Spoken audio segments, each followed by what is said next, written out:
இங்க இருக்கிற மெடிக்கல் காலேஜுக்கு வைத்தியம் பார்க்கிற லெவல்ல தான் இருக்கு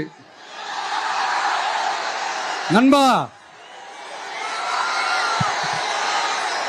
இங்க இருக்கிற மெடிக்கல் காலேஜ்ல எல்லா எக்யூப்மெண்ட்ஸும் வேலை செய்யுது செய்யாது.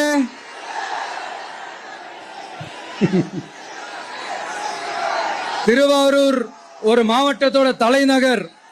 ஆனா திருவாரூர் பஸ் ஸ்டாண்டுக்கு NHல இருந்து சரியா ஒரு ரோடு இருக்காது.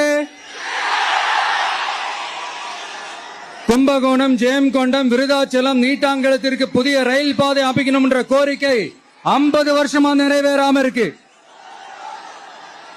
இந்த மாவட்டத்தில் ஒரு மந்திரி ஒருத்தர் இருக்கிறார். அவரோட வேலை என்னன்னு தெரியுமா? CM அவர்களுடைய குடும்பத்துக்கு சேவை